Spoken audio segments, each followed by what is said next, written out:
ऐसी पढ़ने का मतलब लगभग आप 2 क्वेश्चन का समय गवा दिए। सबसे पहले क्वेश्चन को देखिए, जो समय क्वेश्चन देखने के बाद ये लगे कि मैं तुरंत पढ़ पा रहा हूँ, 2 क्वेश्चन कीजिए और उसके बाद जो क्वेश्चन देखने के बाद कोई क्वेश्चन आपको इतने थ्योरी मिलेंगे कि 6-7 लाइनें होती है जिसको पढ़ेंगे हमारा समय वेस्ट होगा, पता नहीं होगा कि नहीं होगा, उसको तुरंत 2 सेकंड से ज्यादा स्किप समय मत दीजिए स्किप करने में, क्योंकि 2 सेकंड से ज्यादा का समय स्किप करने में दे रहे हैं तो कहीं आप दूसरे क्वेश्चन का माना कर रहे हैं। तो जो क्वेश्चन तुरंत बनते जाना सबसे पहले उसको करते जाइए।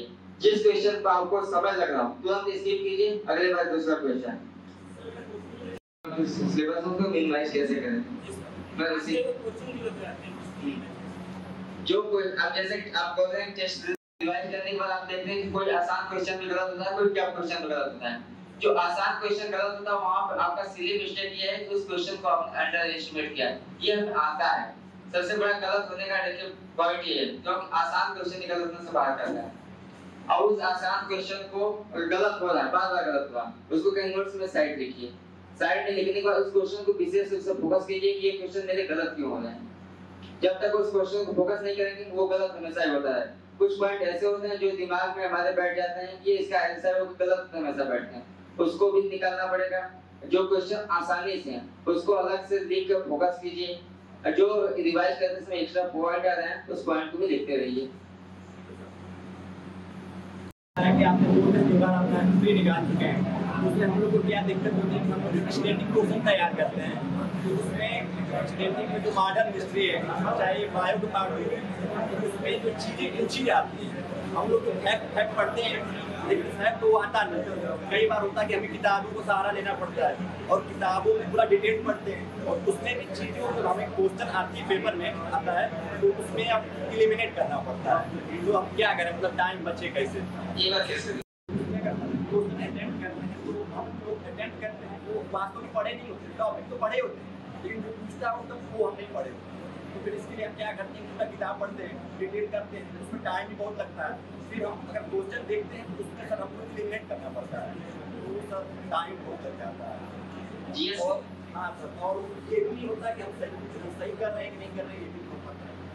ये मतलब टाइम कैसे कम करें, जैसे हमारा टाइम ज़्यादा लग जाता है जीएस। हाँ सर, और जीएस को मतलब कवर करना भी पड़ता है। देखिए जीएस के लिए आपको डेली टेक्निकल को तो आप फोकस करते ही होंगे, आप 4 से 5 घंटे देते होंगे, लेकिन टेक्निकल के साथ साथ आप देखेंगे कि जीएस 50 नंबर का होता है। तो जीएस के लिए आपको अलग से ये टेक्निकल के साथ कम से कम 1.5 से 1 से 1.5 घंटे मिनिमम, इससे कम अगर जीएस देंगे तो आपका कमजोर है। अब जीएस को पढ़ रहे हैं, आप पूरी कहानी नहीं, पहले सिलेबस को देखिए, आप प्रीवियस से देखेंगे तो आपको लगेगा कि जीएस में ये क्वेश्चन उठा रहा है। जैसे मुगल का उठा रहा है, मुगल में आप देखेंगे कि लगभग अकबर औरंगजेब तक पहले उठाता था, लेकिन थोड़ा से 1-2 पॉइंट ऊपर उनके उत्तर मुगल काल वाला उसमें भी कुछ पॉइंट उठाता है। इसको आप ऊपर से शॉर्ट नोट रिवाइज जब तक एनालिसिस करेंगे तभी आप समझ पाएंगे जीएस में क्या पूछ रहा है क्या नहीं। और जीएस का कोई और ऑप्शन नहीं होता है कि आप कितना पूछेगा, तो इसके लिए कोचिंग का एक गाइडेंस होता है, सर से पूछिए सर ये चीज नया पूछ रहा है, उस सर गाइडेंस करेंगे ये चीज में आपको ये पॉइंट पढ़ना है, ये पॉइंट नहीं पढ़ना है। डीपली आपको जीएस नहीं, जीएस का मतलब उतना ही लेवल तक चाहिए जिस लेवल तक क्वेश्चन पूछ रहा है उसके फर्स्ट ऊपर जाके पूछना पड़ेगा। ये सर जब डाटा क्रोनिकल्स वाला मतलब टाइम वाला उसमें हमेशा याद नहीं रहता है, उसमें देखना पड़ता है कि हम इसलिए तो पढ़े थे तो पढ़े थे तो टाइम पे आप कर गया। अब इसके जीएस देखिए तैयार करने का हमने सबसे अच्छा पढ़े हैं, पढ़ने के बाद आप उसका टेस्ट दीजिए, जितनी बार टेस्ट देंगे उतना क्वेश्चन आपके सामने आएंगे। और कोचिंग का लिए हमने टेक्स्ट बुक का भी आप बोल रहे हैं, टेक्स्ट बुक में आपको तो अनलिमिटेड फैसिलिटी है, एसएससी के अलावा चाहे जितने कोचिंग होगा है, चाहे जितने एग्जाम उसका जीएस दे सकते हैं। आप उस लेवल का मतलब देखिए कि हम एसएससी दे रहे हैं, ईएसआई का जीएस उठा दिए, क्योंकि ईएसआई के लिए जीएस थोड़ा सा डीपली होता है। आप अपने लेवल का जीएस का क्वेश्चन जितना ज्यादा सॉल्व करेंगे, कुछ नए पॉइंट मिलते हैं उसका नोट्स बनाए शॉर्ट नोट, ये की पॉइंट ये ज्यादा पूछ जाएगा, इस पॉइंट को आप अलग से नोट कीजिए, उसको पढ़िए, फैक्ट टू फैक्ट पढ़िए।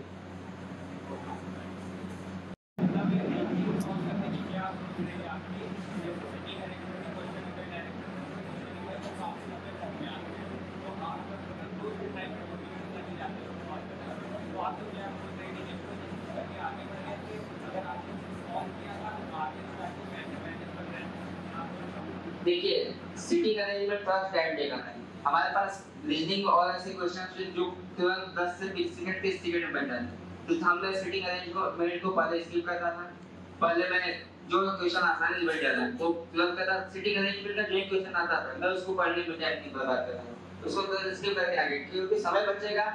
हो सकता है कि हम सिटिंग अरेंजमेंट के क्वेश्चन सॉल्व करने में जो समय लगाए उससे मैं दो टेक्निकल या दो जीएस का क्वेश्चन सॉल्व कर दूं। जो क्वेश्चन आपको लगता है कि टाइम उससे ज्यादा कंज्यूम हो रहा है उसको ऐसा नहीं छोड़ दीजिए, उसको अपने यहाँ पे प्रैक्टिस बनाए रखिए और उसको छोड़ रहिए। एग्जाम में टाइम बचेगा हम दोबारा आकर देखेंगे। जो क्वेश्चन मैं बोला था कि फ्री का मतलब कि आप क्वेश्चन वन लाइनर जो तुरंत बनते जा रहे हैं करते जाइए, तब तक करते जाइए जब तक आपको बनना है। फिर समय बचेगा हम क्वेश्चन रिवाइज करेंगे। आपके पास इतना अच्छा प्रैक्टिस होना चाहिए कि आप 200 क्वेश्चन देखने के बाद कम से कम 15 से 20 मिनट आपका बच जाए, ये बेटर रहेगा। दोबारा क्वेश्चन में रिवाइज कर सकते। सबसे बड़ी बात 200 क्वेश्चन आपको देखना है, क्योंकि क्या पता कि आप 190 क्वेश्चन देखे हो, लास्ट के 10 क्वेश्चन ऐसे हो जो तुरंत बनते हो। अब शुरू में तो समय निकाल लगा दिए, अब लास्ट के 10 क्वेश्चन जो फ्री के मार्क दे सकते थे 10 नंबर, वही आपसे छूट गए। कंप्लीट करने में हमें इतना टाइम देना, अगर इससे ज़्यादा जा रहा है तो हम समझ सके कि हमारा टाइम एक्सटेंड हो रहा है, तो हम उस टाइम को कैसे बचा सकते हैं? कैसे सर, जो हम कह रहे हैं कि रीजनिंग में हम लोग कितने टाइम को मतलब एक फिक्स कर ले, बेंचमार्क फिक्स कर ले कि हाँ तो रीजनिंग में इतने टाइम, अगर मेरा इतने टाइम में हो जा रहा है तो हम सही दिशा में बढ़ रहे हैं आगे। देखिए रीजनिंग का 50 क्वेश्चन अगर आप 30 मिनट में कर रहे हैं तो बेटर है, 40 मिनट तक मैक्सिमम आप दे सकते हैं। जीएस का 50 क्वेश्चन मैं कह सकता हूं कि आप 10 से 12 मिनट में जीएस निपटा देते होंगे। और टेक्निकल आप पदक पे भी देते होंगे, पदक पे मैं भी देता था, अभी भी कभी मन करता है दे लेता हूं जिस दिन फ्री रहता हूं, बस थोड़ा सा अपना आइडिया उसमें छुपा लिया हूं। मैं उसमें 30 सेकंड के हर क्वेश्चन पे 30 सेकंड पर्टिकुलर है, लेकिन नेटवर्क की वजह से किसी को 30 सेकंड नहीं मिलता होगा, 28, 25, 30 यही मिलता होगा। और उसमें जो आप क्वेश्चन दे रहे हैं आप देखेंगे कि हर टेक्निकल क्वेश्चन को आप 20 से 25 सेकंड ले रहे हैं। मेंस फ्री के एग्जामिनेशन में भी यही अप्रोच होना चाहिए, हम क्वेश्चन को 20 से 25 सेकंड में कर लें।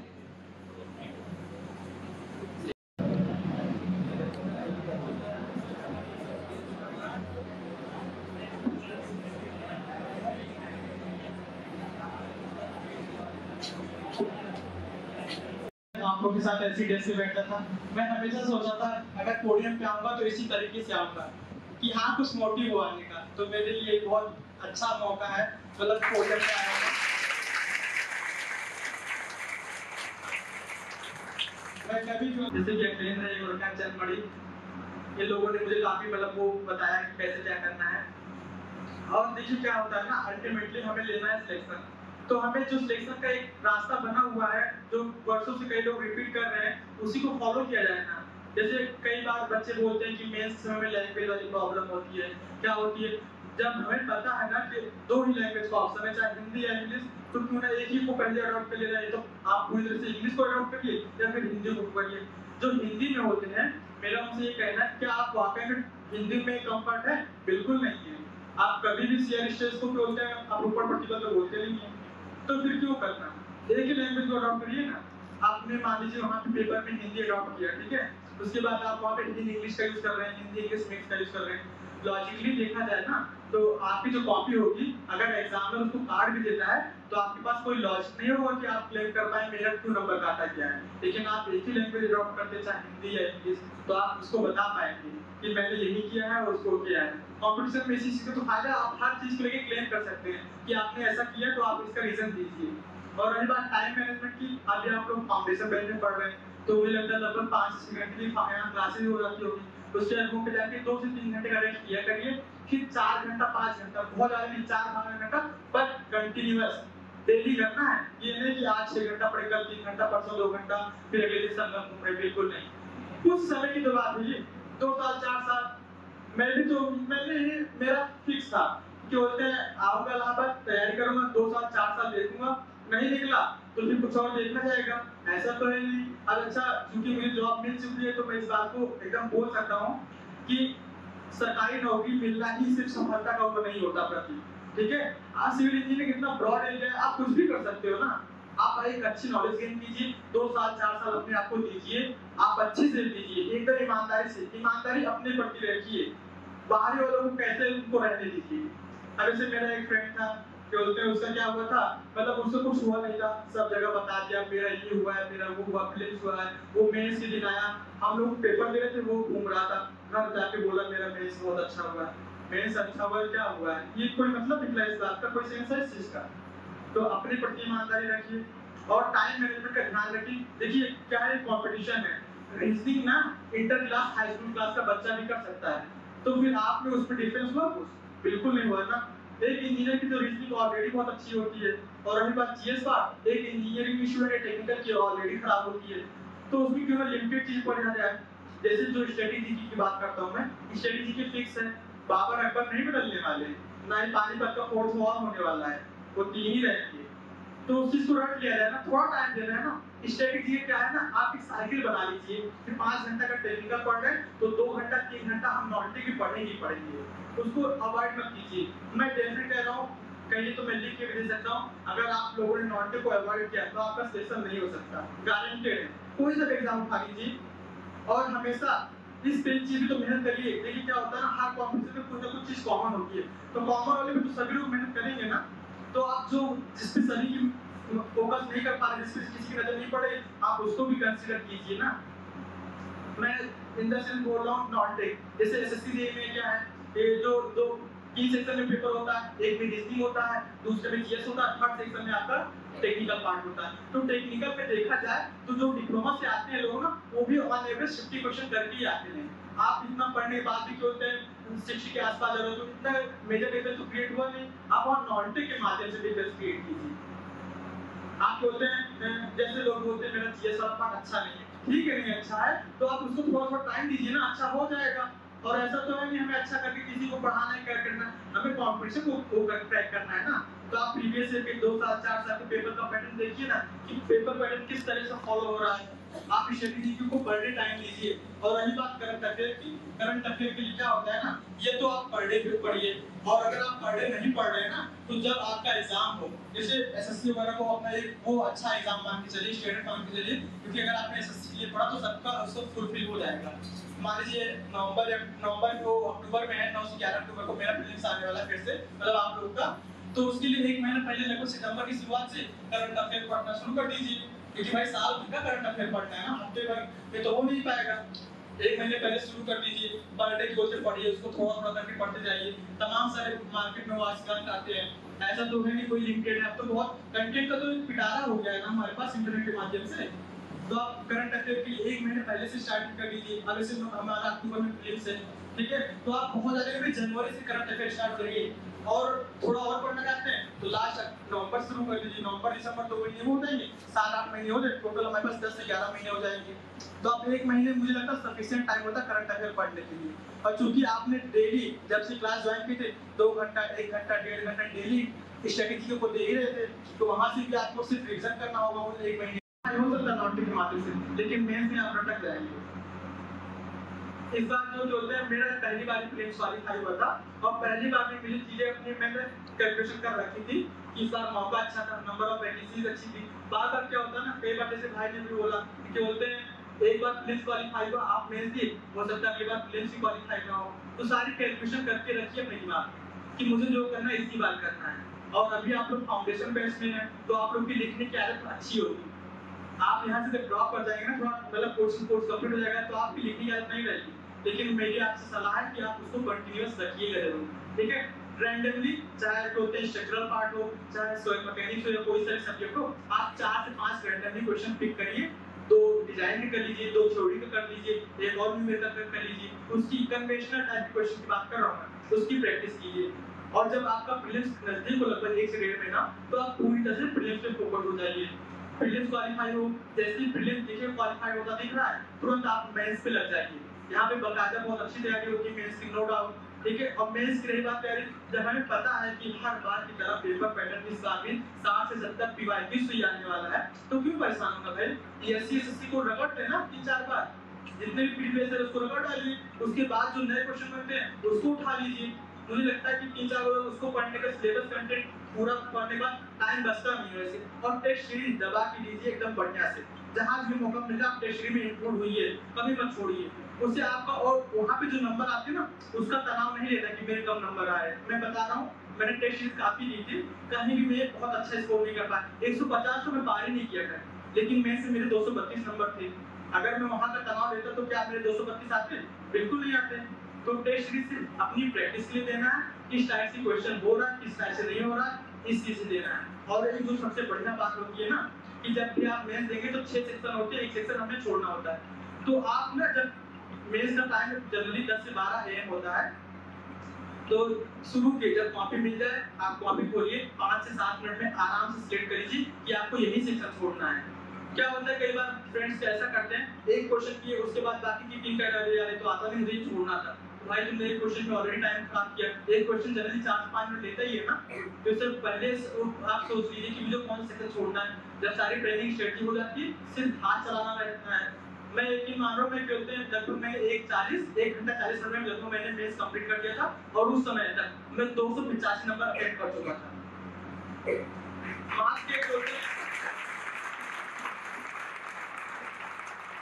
और इस साल के पैटर्न पेपर तो आप लोगों ने लगता देखा ही होगा। इतना अटेंड करना लाजमी था, नहीं करते तो मैं भी बाहर बैठा होता। इतना अगर नहीं करते, क्योंकि भाई देखिए थ्योरी में क्या है ना, थ्योरी में आपको फुल नंबर कभी मिलने वाले नहीं है। इसलिए कि बोलते उसको थोड़ा एम्बिग्युइटी बताइए, उसका थोड़ा स्मार्टली आंसर करिए ना।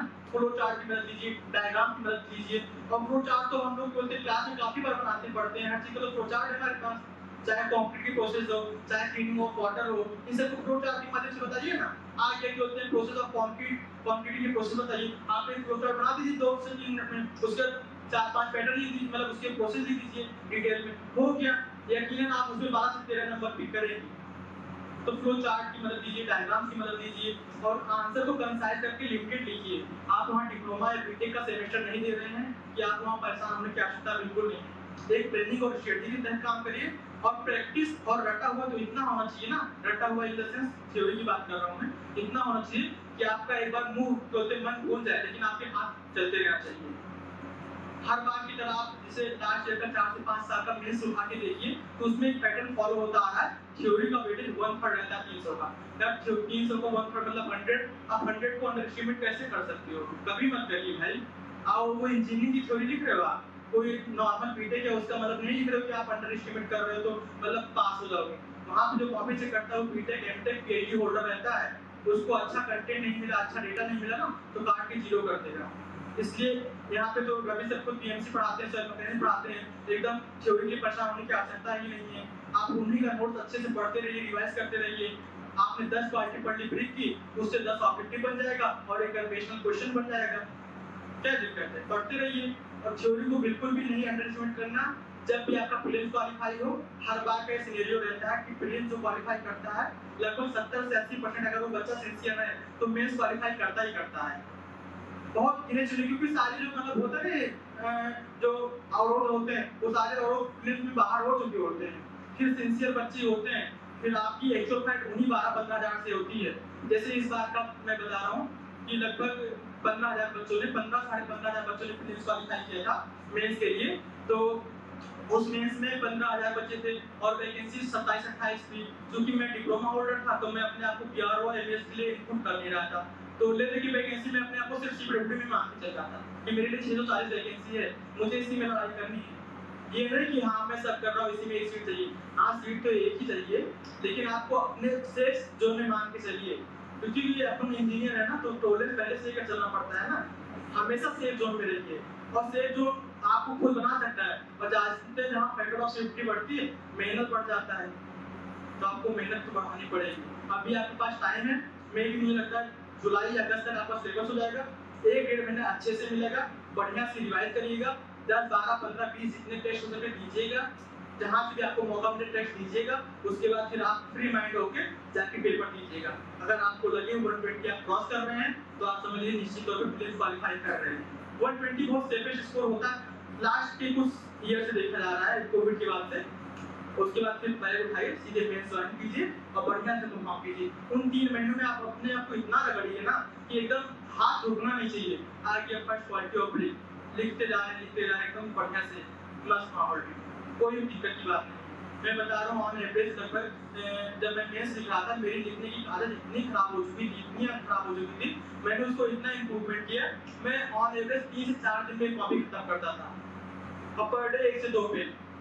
अब आप अंदाजा लगाइए एक पेन खत्म करने में 2 से 3 दिन में एक कॉपी खत्म करने में कितना लिखने की आवश्यकता पड़ती है। तो रगड़ना तो आपको बहुत पड़ेगा अपने आप को। तो बाकी बोलते हैं अपने आप को कूल रखिए, शांत रखिए, मम्मी पापा से बात कीजिए, कभी वो तनाव का महसूस तो अपने दोस्तों से पूछिए या कैसे डिस्कस करना है। मैं इसकी तैयारी के दौरान मेरा मतलब 3 दोस्तों का ग्रुप बना था, मैं, अखिलेश और एक दोस्त है जनमणि। हम लोग हमेशा डिस्कस करते थे इन चीज़ों को कि क्या कहाँ प्रॉब्लम आ रही है, कैसे आ रही है, तुम्हारा इसके प्रति क्या रिस्पॉन्स था, कैसे क्या रिस्पॉन्स नहीं था।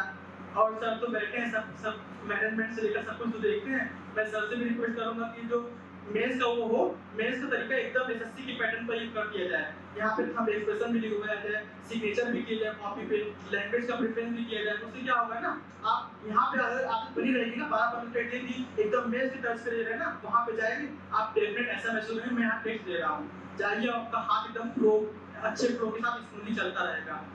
मैं 11% पे मैंने अपनी पेन छोड़ दी थी, 285 का मेरा अटेम्प्ट हो चुका था। एक क्वेश्चन था उसमें मेरा थोड़ा डाउट था, मैंने कहा होना हो तो इतना में हो जाएगा, नहीं तो फिर नेक्स्ट टाइम।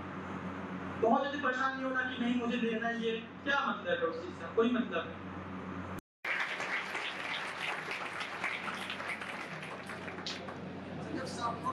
हाँ, जैसे कुछ हेडलाइन आ रही है जिनके बारे में हमको ऑलरेडी पता है, तो उनकी हेडिंग का नाम बस हम नोट्स में लिखते चले या मतलब अगर हो जाए तो उसको छोड़ते हुए आगे क्या है ना, जो मैंने बनाने से पहले थोड़ा मतलब अपने आप को प्रिपेयर करना पड़ता है। जो डिटेल नोट्स है उसके point to point, line to line आपको पता होना चाहिए, ठीक है। उसके बाद आप 1-2 साल के अच्छे पेपर जैसे एसएससी हुआ, आरआरबी हुआ, इसके लगभग 8 से 10 साल की पीवाईक्यू लगा लीजिए। अपनी कोचिंग किताब भी है और कोई एक भी 2 किताबें बाहर की हुई जैसे यूथ हुआ, उत्तर इनको लगाइए। उसके बाद आपको एक आइडिया लगेगा क्वेश्चन किस तरह से पूछा जा रहा है, क्या पूछा जा रहा है और आप कहाँ गलती कर रहे हो। जो चीजें आपको ऑलरेडी आती है ना उसको थोड़ा नोट्स में करने से बचिए। उसके बाद बोलते जो आप बार-बार भूलते हो, जैसे मैं बता रहा हूँ, मैं बार-बार थ्योरी ऑफ फेलियर भूलता था, 100 में होता है ये टॉपिक, 5 थ्योरीज होती है ना, वो मैं बार-बार भूलता था कि किसका क्या नाम है, पता नहीं क्या है, बर्नेट है, हेगन, बेट्रामी, पता नहीं कौन-कौन है। तो मैंने उसको स्पेशली हाईलाइट कर रखा था कि ये थ्योरी मैं भूलता हूँ, इसको मुझे करना है। अब वो थ्योरी मुझे, मैं सो रहा हूँ, आप उठाइए, मुझे पूछ लीजिए, मैं बता देता हूँ। तो जो चीज हमें ऑलरेडी आती है ना, मैंने शुरू में बोला था ना, जिस पे सब फोकस कर रहे हैं उसमें तो करना ही करना है, जिस पे कोई नहीं ध्यान दे रहा उसको भी करना है। आप जहाँ पे अटक रहे हो उसको शॉर्ट नोट्स में जरूर इंक्लूड करिए। और बाकी एकदम जो बोलते हैं बहुत डिटेल में शॉर्ट नोट्स मत बनाइए। मेरी कजिन है, इसका कौन सा बैच है, सेकंड, वो मेरी कजिन थर्ड बैच में पढ़ती है। तो एक दिन मैंने उससे पूछा तो उसने अपना शॉर्ट नोट दिखाया, तो उसने सर्वे का बनाया हुआ था, उसने एकदम जो नोट था उसकी कॉपी उतार रखी थी। मैंने कहा ये क्या मतलब है, फिर तो तुम्हारी आलमारियां भरती जाएंगी। तो उसने फिर मैंने उसको बताया कैसे क्या करना है। और शॉर्ट नोट्स में ना थोड़ा फ्लो चार्ट वगैरह की हेल्प लीजिए। मैं बार-बार कह रहा हूँ कि थ्योरी सब लिखते हैं, सब लिख कर आते हैं, लेकिन आप उनसे स्मार्टली वर्क करिए और एक बोलते हैं इनोवेटिव तरीके से आंसर कीजिए अपने आप, मतलब एग्जाम के प्रति। और रही बात शॉर्ट नोट्स की, तो आप अपना डिटेल नोट्स पढ़िए, 1-2 साल के पीवाईक्यूज लगाइए 1-2 किताबों के माध्यम से। उसके बाद आपको ये आइडिया हो जाएगा क्या पूछा जा रहा है, आप कहाँ गलती कर रहे हो, जहाँ गलती कर रहे हो, जो भूल रहे हो उसको नोट्स में इंक्लूड कीजिए। और सब कुछ मत लिखिए, और नई नई चीजें जितनी आती जा रही है, आप हर बार पेपर देते होंगे, आप तो पेपर दे रहे हैं ना, तो पेपर देते होंगे, कुछ ना कुछ क्वेश्चन आप हर बार गलत करते होंगे ना। एक क्वेश्चन से लगभग 4 से 5 चीजें रिलेटेड होती ही। तो आप कोशिश करिए यहाँ पे गलती हो गई, लेकिन जब कभी भी फ्यूचर में उससे रिलेटेड अगर कोई क्वेश्चन आया उसमें गलती नहीं होनी चाहिए। जैसे मैं बता रहा हूँ, जब मैंने DFCCI का पेपर दिया था 2021 में, तो उसमें मैंने थोड़ा प्री स्ट्रेस और डीप फाउंडेशन वाला टॉपिक थोड़ा वीक था, तो मैं उसमें बहुत परेशान था। मैंने उसके लिए अच्छे से पढ़ाई की, फिर उसको मैंने कभी छोड़ा नहीं, मैंने उसको इतने अच्छे से कर लिया ना, फिर उससे रिलेटेड कहीं भी क्वेश्चन आता अब मुझे दिक्कत नहीं होती है। तो अपनी कमियों को ना हाईलाइट करिए अपनी नजरों में, अपने मतलब दिमाग में रखिए कि मेरा वीक पॉइंट है, इस पे मेहनत करनी ही करनी है। मैं भी बता रहा हूँ, पता है क्या, लोग कुछ होते बच्चे के होते 1 घंटे में कैच कर लेते हैं, कुछ लोग होते 2 घंटे में कैच करते हैं। जो 2 घंटे में कैच कर रहा है उसको और पढ़ने की आवश्यकता पड़ेगी ना, तो क्यों घबराना, वो और मेहनत करे, आ जाएगी, क्या जरूरत है। पहले मैं भी सोचता था, जब मैं डेस्क पे बैठा था कोई पोडियम पे आता था इंटरव्यू देने, मैं भी सोचता था मुझे तो सिर्फ नौकरी से क्लास में टॉप मारना था। आज मेरी पे रैंक आया 155 110 का ना, ये तो कुछ ना कुछ तो हुआ है ना। और एक सफलता के पीछे कई असफलताएं होती हैं, काफी समय की मेहनत होती है। तो आप लगे रहिए, जरूर निश्चित तौर पर सफलता मिलेगी। बहुत परेशान होने की आवश्यकता बिल्कुल नहीं है। भूल रहिए, काम रहिए, बाकी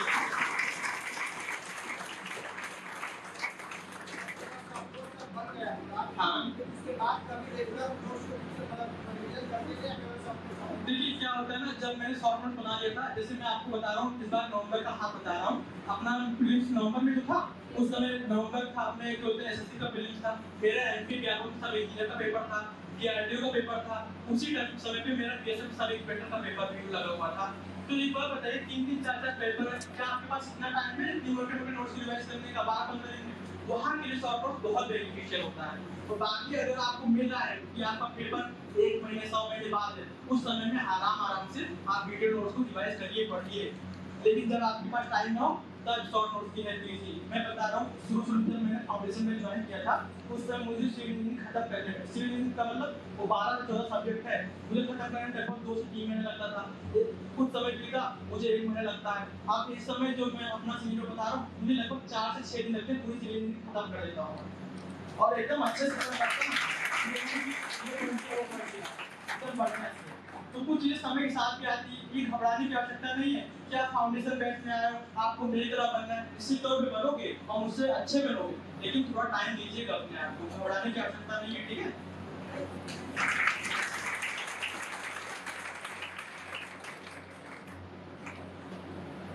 और किसी को पूछना हो, उसको डर बोलते हैं, लेकिन आई थिंक ना, उसको मैं अपने नजरिए से उसको सम्मान बोलता हूँ। भाई किसी से आप डर रहे हो, उसके पीछे का मोटिव जो होना चाहिए। एज ए इंजीनियर आपको कभी नहीं सोचते क्या, क्यों, कैसे। जैसे मैं 2019 में जब आया था, तो मेरे कजिन वगैरह यहाँ पे ऑलरेडी थे, रमेश भैया थे, सोनी दीदी थी। मेरे घर में ना इंजीनियर का एक ग्रुप है लगभग। मैं अपने घर से 9वां डिप्लोमा खाली था और बतौर 5वां चेंज हूँ।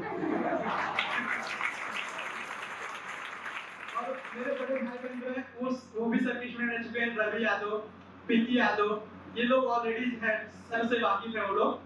तो मैं क्या था, फिर वो मैंने पूछा तो जानने लगे, मैंने पूछा क्या था उसको, जो भी क्या है कैसे, तो बताने लगे ये टीचर बहुत डेंजर है। मैंने कहा डेंजर है क्यों? उसके पीछे कोई मोटिव होगा? तो बताने लगे वो। मैंने फिर पूछा क्या पढ़ाते क्या है वो, तो मतलब बताया कि बोलते सर स्टील पढ़ाते थे, कभी सोयल मैकेनिक्स पढ़ाते थे, पीएम पढ़ाते थे, सीडी पढ़ाते थे। मैंने कहा अच्छा 4 सब्जेक्ट। मैं गया अपनी कजिन के पास, सोनी नाम है, वो भी पढ़ाई कर रहे हैं, उनका सिलेक्शन हो जाएगा जल्दी।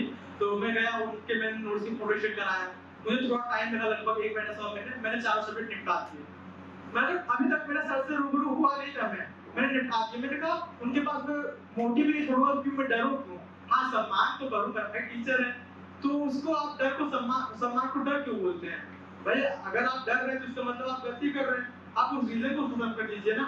मैंने sir mechanics, PM, CD, steel खत्म कर दिया सर से मिलने से पहले। और जब सर क्लास में है ना, मेरा रिवीजन चल रहा था, सही बता रहा हूँ। और जब सर यहाँ से निकलेंगे तो क्या होता है ना, आप लोग कई लोग इतने क्लास में होंगे, कई लोग डरते हो यार मैं सर से पूछूंगा, सर डांट देंगे, मेरी इज्जत खराब हो जाए। सही बताइए, क्या आप लोग की इज्जत है क्या? माँ बाप के अलावा कोई तीसरा इंसान मिलता नहीं जो इज्जत करे। बस माँ बाप का ही फोन आता, बाबू ठीक हो, बाबू कैसे हो, और तीसरा इंसान अगर कोई बाबू बोल रहा है तो गलत है वो।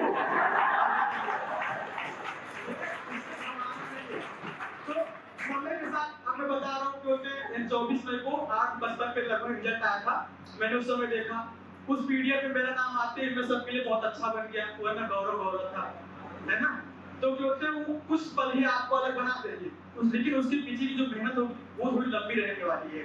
तो इसलिए किसी से अगर आप डरते हो, कोई सम्मान है, कोई भाव है, तो उसको गलत चीज मत दीजिए। जैसे सब लोग कहते हैं डर लगता है आप गलती करते हो, इसलिए डर लगता है आपको। आप मेरे लिए वो सम्मान था, मैं सर से कभी नहीं डरा, सही बता रहा हूँ। हाँ अगर सर मुझे कभी डांटते थे क्लास में, तो मैं ये अपने मन में वो करता था कि अगली बार को सर को मैं डांटने का मौका नहीं दूंगा। तो अपने आप को इम्प्रूव कीजिए ना, और टीचरों को, सीनियर को ना आप खूब रगड़िए। जैसे जब क्लास से बाहर जाएंगे, आप यहाँ नहीं घुस पा रहे, क्लास के बाहर मौका मिलता होगा ना, आप हाईलाइट करके आइएगा उस चीज को कि सर ने ये पढ़ाया था, वर्किंग ऑफ स्टूडेंट पढ़ाया था, मुझे इसमें समझ नहीं आया, मेन रीजन उसका क्या था, मैं आज सर से पूछ के रहूंगा। बाहर पूछिए ना, रवि सर हुए, क्षितिज सर हुए, अम्बरीश सर हुए, मैंने इतना डांट खाया है ना, बहुत डांट खाया है। भाई अगर बोलते मैं किसी से एक चीज डांट खा के 5 चीज सीख रहा हूँ, तो क्या बेनिफिशियल है? मुझे बताइए आप, है ना? तो फिर अगर क्यों डरना? भाई बिल्कुल नहीं डरना। और मेरे टीचर ने कहा था एक बार मूर्ख या एक बार डरने से अच्छा है, मतलब अगर जिंदगी में बार बार मूर्ख बनने से डरने से अच्छा एक बार बन लिया जाए।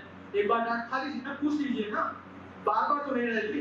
जो चीज मैंने पूछा होगा जिसके लिए मैंने डांट खाई होगी वो चीज मेरी खराब नहीं हो सकती है। मैंने अपने टीचर से काफी डांट खाई है, लेकिन मेरे मन में कभी भी उनके लिए कोई भाव नहीं आया है। भाई टीचर ने डांट दी, मेरी गलती थी, लेकिन मैंने उस चीज को इम्प्रूवमेंट किया ना। अब आप मुझे उसमें केवल करके देखिए, ट्राई करके किसी मैं कभी गलती का मौका नहीं दूंगा। और अपने आप को ना रगड़िए कि लिमिटेड 3-4 साल है, उसके बाद फिर आपको प्लान बी की तरफ जाना पड़ेगा। अभी आपके पास प्लान बी ना है ना ही रखिए, लेकिन निश्चित तौर पे जहाँ से टाइम थोड़ा बीता जाता है ना, चीजें दिमाग में आने लगती हैं, तो उस चीज से बचिए और इस बोलते हैं रणभूमि को फतेह करिए। ठीक है, थैंक यू आपका।